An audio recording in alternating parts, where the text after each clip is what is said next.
Donald Trump assumiu a presidência dos Estados Unidos escolhendo vários alvos: a diversidade de gênero, os acordos internacionais de meio ambiente e os imigrantes foram alguns dos primeiros afetados pela política dele, ou pela antipolítica. Mas entre todos tem um inimigo muito claro e que até embalou a campanha do Trump para chegar à Casa Branca: a China. Os Estados Unidos sentem a perda da hegemonia global para um mercado muito produtivo, que tem investido em indústria, tecnologia e expandido a sua zona de influência para a América Latina, uma região em que os Estados Unidos exercem grande influência desde o início do século XX, com uma ênfase especial para a Guerra Fria. Nessa semana, o mundo assistiu mais um capítulo da batalha entre Estados Unidos e China, na área da tecnologia nesse caso. A China lançou a sua primeira inteligência artificial, o DeepSeek, que tem a mesma eficiência de produtos consolidados, tipo o ChatGPT e o Gemini. O grande diferencial competitivo é o custo. Os criadores do DeepSeek anunciaram que gastaram muito menos para obter os mesmos resultados produzidos pelas Big Techs dos Estados Unidos. A disputa por desenvolvimento de tecnologia entre os dois países se estende para outras áreas. A China lidera o mercado global de produção de carros elétricos, como a BYD, superando a Tesla, de Elon Musk. Outra empresa de Musk também enfrenta a concorrência chinesa. A Starlink briga com a SpaceSail pela liderança no lançamento de satélites e internet no mundo. Sexta-feira, 31 de janeiro de 2025.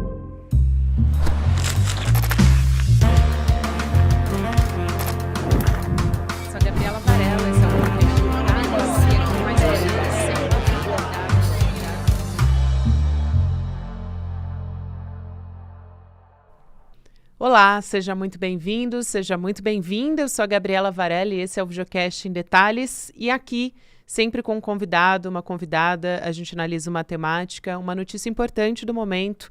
Hoje eu converso com Diego Pautasso, que é doutor em Ciência Política pela Universidade Federal do Rio Grande do Sul e diretor de pesquisas do Centro de Estudos Avançados Brasil-China. Professor, obrigada por aceitar nosso convite, seja muito bem-vindo. Muito obrigado pelo convite, é uma honra estar aqui com vocês. Prazer é todo meu, professor. A gente vai ter que começar, claro, falando sobre o DeepSeek. Então, porque gerou tanta polêmica, todo esse fuzuê, vamos dizer assim, né, para usar numa linguagem bem clara, que essa comoção com o lançamento do DeepSeek. A China tem políticas de desenvolvimento de inteligência artificial. Muita gente não tinha conhecimento sobre isso. Queria que você contasse um pouco sobre esse Plano Nacional de Desenvolvimento, para a gente poder entender e para essa informação, né, para a gente democratizar também o acesso a essa informação. Muito importante essa questão, Gabriela, porque, claro, o fenômeno do DeepSeek causou esse alvoroço, causou esse frenesi na mídia internacional, derrubou 5 trilhões de dólares das economias americanas e, evidentemente, isso tem a sua importância que vai para além da questão tecnológica ou do aplicativo de inteligência artificial em si. Na verdade, a China vem há décadas desenvolvendo um ecossistema digital próprio, ou seja, essa é a nova fronteira da economia desde a virada do século XXI. A China se deu conta disso e não quis simplesmente aderir ou aceitar o ingresso das grandes big techs ocidentais, sobretudo estadunidenses. E desde então a China vem fazendo políticas tanto para desenvolver a infraestrutura digital, ou seja, rede de 5G, satélites, data centers e tudo mais, o desenvolvimento de plataformas ou de empresas que operam nesses meios, né, as grandes big techs chinesas, né, empresas de e-commerce, empresas de pagamento, a Uber chinesa e por aí vai, e, ao mesmo tempo, desenvolver toda uma economia de hardware, ou seja, da parte de aparelhos e insumos fundamentais a essa economia digital, que vai desde o celular até os semicondutores. E, na verdade, quando o governo Trump recrudesceu a guerra comercial contra a China e, logo em seguida, mirando no setor de 5G e de semicondutores, ao invés de interditar, ao invés de interromper o desenvolvimento chinês, a gente vinha dizendo que iria precipitar, iria acelerar o desenvolvimento do setor digital da China, E o que a gente viu no ano passado foi o lançamento do telefone Huawei, uma grande potência, sem os semicondutores que vinham sendo embargados, portanto, com uma alternativa nacional, e agora uma inteligência artificial mais barata, mais rápida, né, e que mexe com os mercados do setor e com o Vale do Silício, e, claro, com o pensamento da elite estadunidense. Isso é importante porque houve um impacto para essas gigantes, para essas big techs do Vale do Silício, e a gente teve notícia de que essas empresas e também a da Europa, né, empresas da Europa, tiveram US$ 1 trilhão de perda em valor de mercado, como você citou, professor. Agora, elas realmente foram pegas de surpresa? E o que explica isso, já que, como você estava trazendo aqui para a gente, esse setor de tecnologia da China já está em desenvolvimento, existe um plano nacional a respeito disso há tanto tempo? Há uma série de questões aí. A primeira delas é uma certa presunção imperial, né, quando você domina e estabelece um certo monopólio sobre um setor, e essa tradição de dianteira, você tem uma tendência ou a ignorar ou a subestimar os competidores, os emergentes.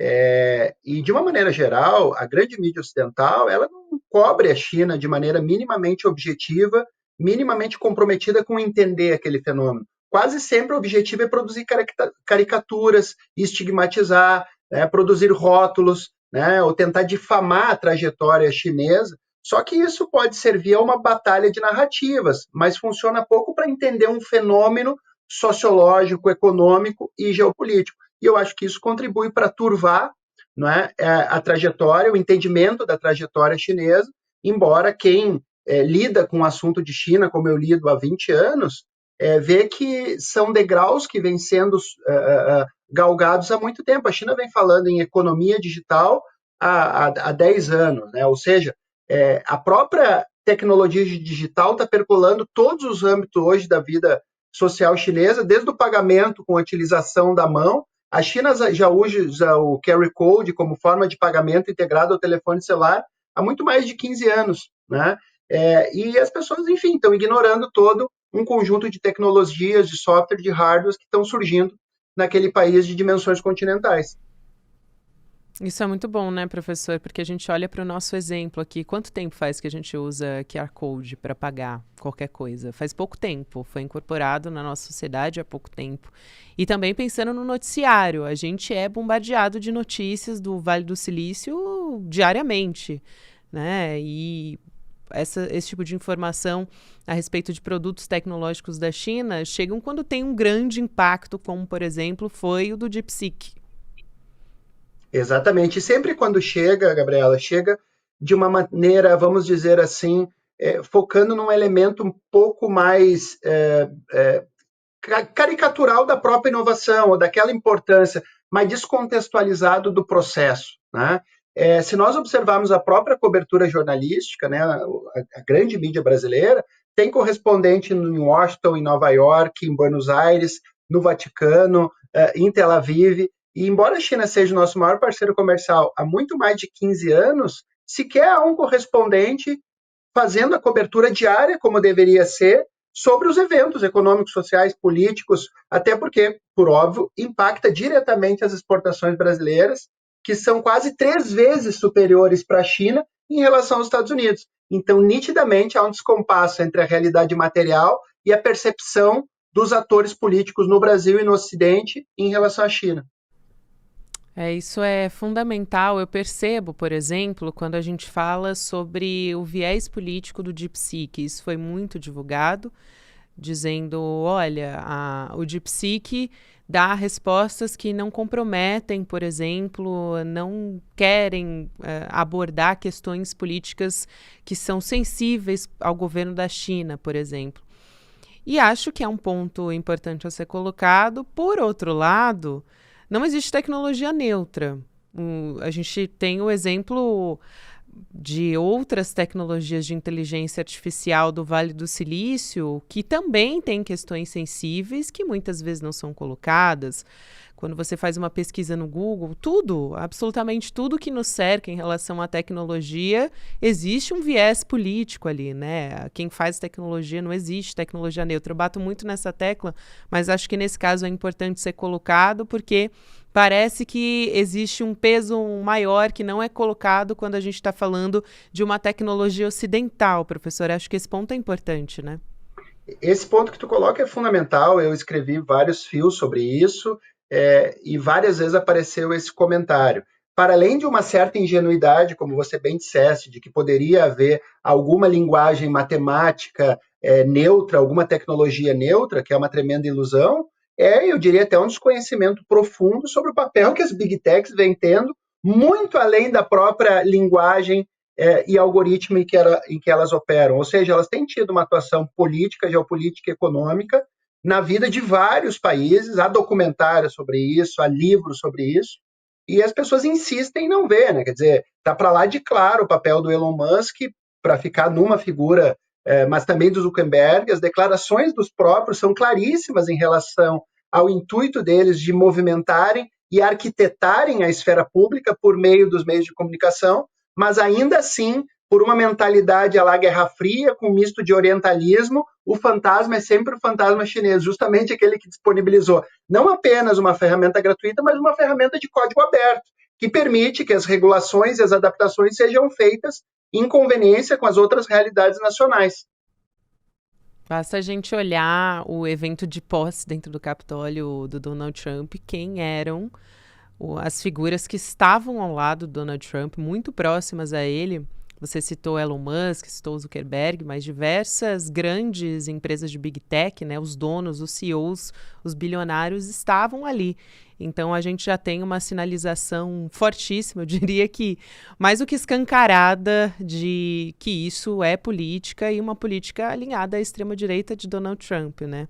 Agora, professor, você citou a Guerra Fria e tem um ponto interessante disso. A imprensa usou muito uma expressão, momento Sputnik, quando falando do lançamento do DeepSeek, por causa do lançamento do satélite da antiga União Soviética na década de 50.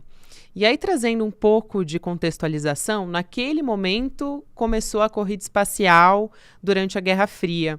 Nesse caso dos Estados Unidos versus China, qual é o interesse de cada um dos governos? E eu te pergunto também se a China quer ter os Estados Unidos como um parceiro comercial, principalmente pensando aqui do ponto de vista tecnológico.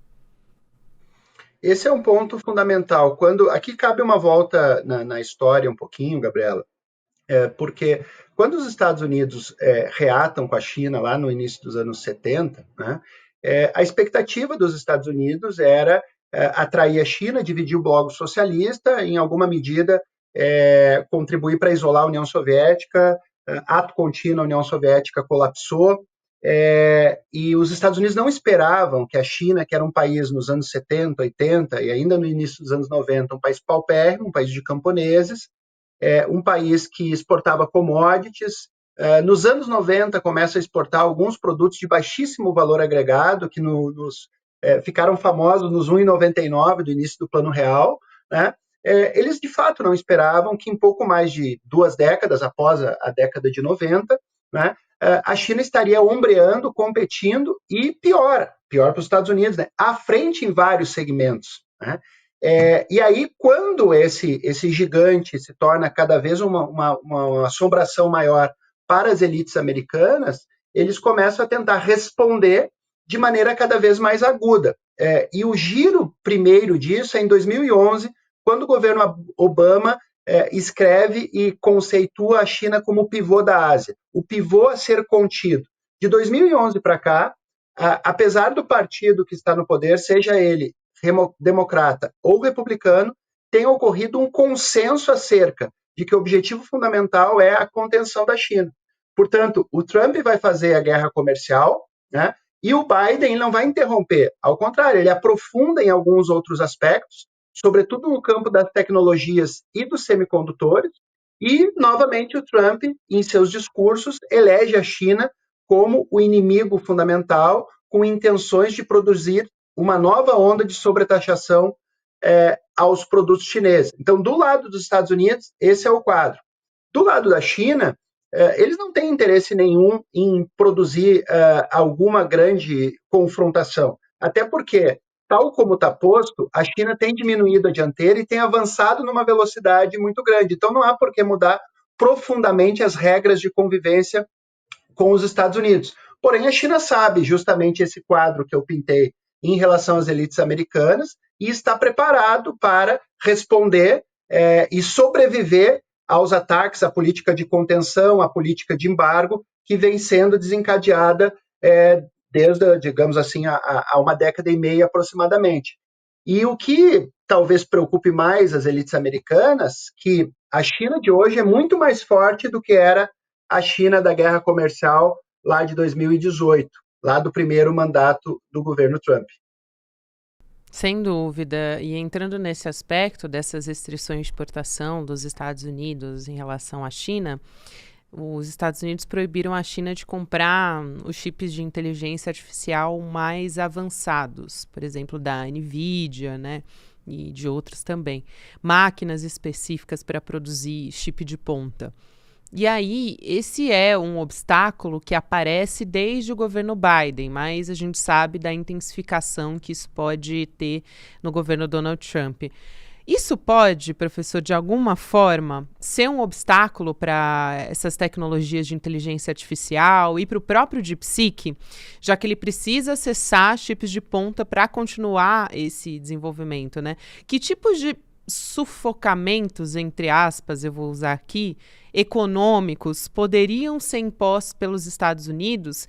E não só isso, a gente tem o exemplo do TikTok, que chegou a ficar fora do ar dos Estados Unidos por não vender as operações para uma empresa estadunidense, né? Para a China não vender. Na verdade, eu acho que os Estados Unidos já mobilizaram as principais armas que eles tinham, tanto em termos comerciais, quanto em termos de semicondutores, ao embargarem, como vocês disseram, não apenas a exportação de chips, como também de máquinas utilizadas para a produção de semicondutores, sobretudo da MSL, empresa holandesa que domina amplamente esse mercado. E o que a gente viu é que não foi suficiente. A Huawei, o ano passado, lançou 2 aparelhos ultrapotentes que tinham semicondutores menores do que 9 nanômetros, que são os semicondutores de ponta utilizados na produção desses aparelhos de ponta. Até hoje não se sabe exatamente quais foram as ferramentas de litografia que a China usou. O fato é que os aparelhos estão funcionando bem, e sem os semicondutores taiwaneses ou ocidentais. E parece também que isso foi insuficiente para o desenvolvimento da inteligência artificial, ou seja, as principais cartadas que os Estados Unidos tinham para interditar os poucos setores em que eles ainda preservam a dianteira tecnológica, porque em muitos outros eles já perderam, como motores elétricos, energia renovável, novos materiais e assim por diante. Então, isso causa uma perplexidade na elite estadunidense e uma incapacidade de lidar com esse fenômeno que é a China, porque a impressão que eu tenho é que eles mobilizam algumas armas similares à da Guerra Fria, porém para lidar com um ator que é completamente diferente da antiga União Soviética, porque ele não está restrito a um campo tecnológico e nem seu desenvolvimento é apenas militar ou aeroespacial, mas é um país com grande capacidade financeira, tecnológica, econômica e comercial e que projeta, né, a sua ascendência globalmente, seja através da nova Rota da Seda, seja sendo o maior parceiro comercial de 140 e tantos países, dos 200 países que compõem a comunidade internacional. E, professor, eu queria falar também, e trazendo um outro aspecto interessante, que talvez as pessoas não saibam e sejam surpreendidas como elas foram no caso do DeepSeek, né? Mas tem a rede de satélites da Starlink, que as pessoas conhecem, que é uma empresa do Elon Musk. Existe uma política do governo da China que está sendo montada nesse sentido também. Então, isso pode causar algum alvoroço em breve nessa área? Como é que vai funcionar esse sistema também? Queria te pedir para explicar. Isso é interessante, né, Gabriela? A gente que vem acompanhando o tema, agora mesmo a última visita do Xi Jinping ao Brasil, um dos 38 memorandos e acordos firmados entre o Brasil e a China é justamente do Brasil com a correspondente ou a concorrente chinesa da Starlink de satélites. Isto é, a China está desenvolvendo um poderosíssimo mega constelação de satélites com finalidade de fornecimento de informação, de internet, etc., etc., alternativo à Starlink do Elon Musk.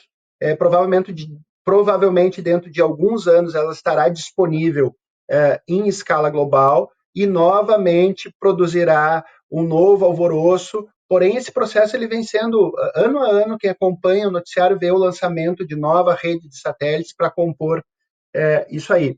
Ou seja, para além da possibilidade de disponibilizar em escala global infraestrutura de internet, que também faz parte da nova rota da seda digital, ou seja, da China ofertar 5G, ofertar internet via satélite, ofertar um pacote, né, inclusive de inteligência artificial agora com DeepSeek, e que certamente vai mexer com os processos de integração comunicativo, vai mexer, obviamente, com a economia embutida aos sistemas digitais, né, e vai, sobretudo, romper o monopólio que os Estados Unidos possuíam sobre esse setor e que são usados para muitas coisas, como a gente sabe, para além da comunicação, desde a guerra híbrida até a guerra propriamente dita, né? Por exemplo, os sistemas do Starlink foram amplamente utilizados na guerra da Ucrânia. A China sabe disso e está mobilizando também sua rede satélite, porque isso também é uma questão de segurança nacional. Sim. E voltando um pouco para o caso do DeepSeek, ele faz a gente pensar como uma oportunidade para outros países do sul global, para construírem, para desenvolverem as suas próprias tecnologias também. Eu pergunto se essa é uma oportunidade para o próprio Brasil. Você falou, por exemplo, de um plano de cooperação no sentido da rede de satélites, mas o Brasil também tem um plano de inteligência artificial. Como é que isso poderia ser colocado em prática? E se esse exemplo abre um caminho? É muito importante isso, Gabriela, porque não há nenhuma dúvida, assim como a siderurgia foi determinante para o Brasil lá na década de 40, na era Vargas, para que o Brasil ingressasse na segunda revolução industrial, as tecnologias digitais, inteligência artificial, semicondutores, tecnologia de nuvem e tudo mais, são determinantes para o Brasil entrar, de fato, com algum grau de soberania nessa economia digital.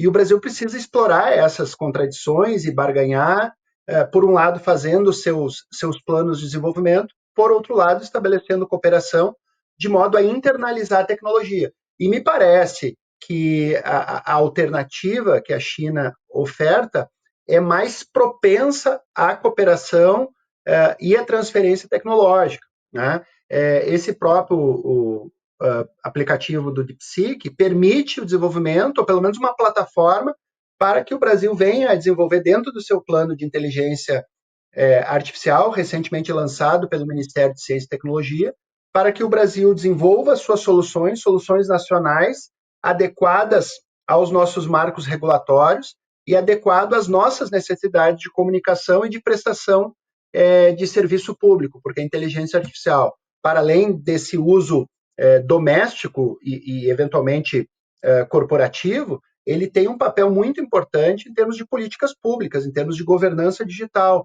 em termos de produção de soluções para serviços públicos e para o impulsionamento do próprio desenvolvimento nacional.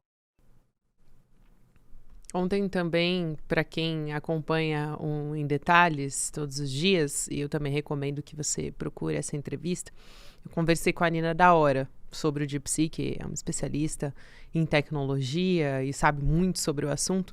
Ela explicou como esse caso é um desenvolvimento também dos próprios profissionais da tecnologia no país, né? O que evita uma fuga de cérebros, que é o que a gente tem no Brasil de maneira muito forte. E pensando nesses termos, eu acho que a gente também pode aprender com esse exemplo no sentido de investimentos profissionais, né? É um pouco parecido com o que a gente está conversando aqui. E também sobre como é a formação nessa área na China hoje, né? Então, além da retenção de talentos, professor, eu te pergunto se existe uma atração de pesquisadores hoje na China de pessoas, de talentos de fora do país. Sem dúvida, essa tua pergunta é importante, Gabriela. Quando eu tive na China em 2023, a gente visitou várias incubadoras em Shenzhen, por exemplo, né, que é uma região muito próxima de Hong Kong, e essas incubadoras estavam voltadas, inclusive, à atração de inteligência de jovens de Hong Kong, de Taiwan.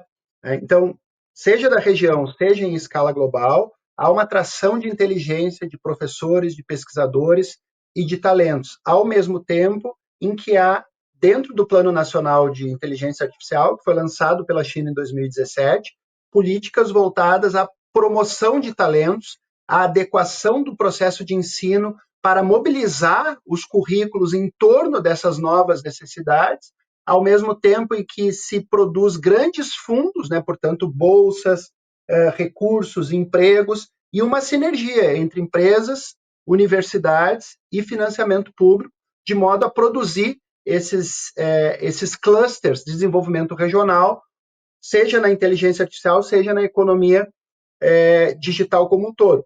E isso explica, obviamente, o acelerado desenvolvimento que a China vem fazendo. Tanto é verdade que agora mesmo, ontem, foi notícia que a Alibaba, que é outra grande Big Tech chinesa, já está lançando uma outra inteligência artificial concorrente com o próprio DeepSeek, e eu acredito que agora o processo vai se multiplicar e ganhar escala, e a tendência é que isso mexa profundamente nas estratégias nacionais de desenvolvimento acerca da inteligência artificial e, sobretudo, no papel monopólico que os Estados Unidos vinham desempenhando até então. Professor, eu quero muito agradecer a sua presença aqui e também deixar a indicação, né? Me corrija se eu estiver errado, mas é o @fiosdechina, onde você também, uma outra pesquisadora, trazem informações a respeito da China em formato de fio, né? Então é bastante democrático e acho importante que as pessoas tenham maneiras de acesso à informação confiável a respeito. Então, muito obrigada. Eu agradeço o convite, Gabriela, pessoal e ouvintes do ICL. Fico à disposição para novas conversas. Até mais. Até a próxima, professor. Obrigada. E eu quero te convidar para assistir o Mapa da Mina de 2025. Você não ouviu errado, a gente vai ter replay. Para você que perdeu, não conseguia assistir nessa quinta-feira, você pode assistir agora, ou também assistir de novo, né? Se você já assistiu e gostou e quer saber mais detalhes, de repente anotar alguns pontos ali que você perdeu, dá para assistir de novo sim. Você vai em detalhesicl.com.br, garante a sua vaga e é por tempo limitado, então não vai ficar disponível por muito tempo. Corre lá e assiste as previsões econômicas para 2025 para colocar suas finanças em ordem, né, gente? Eu estou precisando também, então indica para aquele amigo também, para você ter uma rede que você possa ter acesso à informação de qualidade, à informação confiável a respeito disso. Fica o convite, então, hein, para proteger o seu bolso em 2025. Obrigada a você que me acompanhou até aqui. Agora você fica com o Mercado Investimentos. Na sequência tem o Rolê ICL. 6 horas da noite tem ICL Notícias, segunda edição. E lembrando que de segunda a sexta-feira você também pode ouvir o Em Detalhes nas plataformas de áudio. Na semana que vem a gente está de volta. Tchau, tchau. Uau, que evento foi o Mapa da Mina 2025. Dezenas de milhares de pessoas, eu sempre penso, né? É o equivalente a vários estádios de futebol completamente lotados, aprendendo de uma maneira super simples, super fácil o que está acontecendo nos mercados, o que está acontecendo na economia do Brasil e do mundo. E aprendendo também como elas podem navegar, seja com seus investimentos ou com seus negócios, nesses momentos de incerteza, nesses momentos de turbulência.